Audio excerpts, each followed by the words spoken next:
தேர்தலில் மீண்டும் வெற்றி பெற்று தமிழகத்தின் முதல்வராக நமது மாண்புமிகு தலைவர் மு க ஸ்டாலின் அவர்கள் வர வேண்டும் என்று புரட்சி தலைவர் எம்ஜிஆர் ஆசியோடும்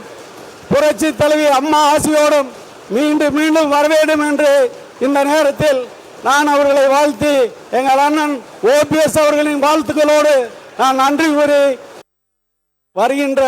தேர்தலில் மீண்டும் வெற்றி பெற்று தமிழகத்தின் முதல்வராக நமது மாண்புமிகு தலைவர் மு க ஸ்டாலின் அவர்கள் வர வேண்டும் என்று புரட்சி தலைவர் எம்ஜிஆர் ஆசியோடும் புரட்சி தலைவி அம்மா ஆசியோடும் மீண்டும் மீண்டும் வர வேண்டும் என்று இந்த நேரத்தில் நான் அவர்களை வாழ்த்தி எங்கள் அண்ணன் ஓபிஎஸ் அவர்களின் வாழ்த்துக்களோடு நான் நன்றி கூறி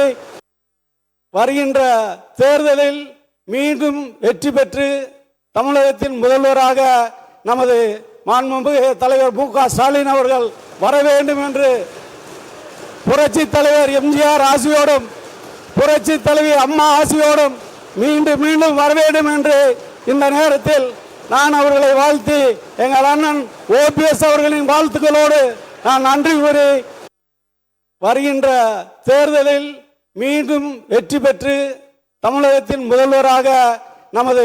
மாண்புமிகு தலைவர் மு க ஸ்டாலின் அவர்கள் வர வேண்டும் என்று புரட்சி தலைவர் எம்ஜிஆர் ஆசியோடும் புரட்சி தலைவி அம்மா ஆசியோடும் மீண்டும் மீண்டும் வர வேண்டும் என்று இந்த நேரத்தில் நான் அவர்களை வாழ்த்தி எங்கள் அண்ணன் ஓபிஎஸ் அவர்களின் வாழ்த்துக்களோடு நான் நன்றி கூறி வருகின்ற தேர்தலில் மீண்டும் வெற்றி பெற்று தமிழகத்தின் முதல்வராக நமது மாண்புமிகு தலைவர் மு க ஸ்டாலின் அவர்கள் வர வேண்டும் என்று புரட்சி தலைவர் எம்ஜிஆர் ஆசியோடும்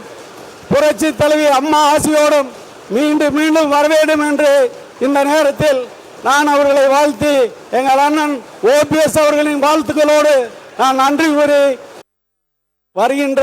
தேர்தலில் மீண்டும் வெற்றி பெற்று தமிழகத்தின் முதல்வராக நமது மாண்புமிகு தலைவர் மு க ஸ்டாலின் அவர்கள் வர வேண்டும் என்று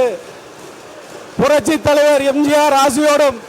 புரட்சி தலைவி அம்மா ஆசியோடும் மீண்டும் மீண்டும் வர வேண்டும் என்று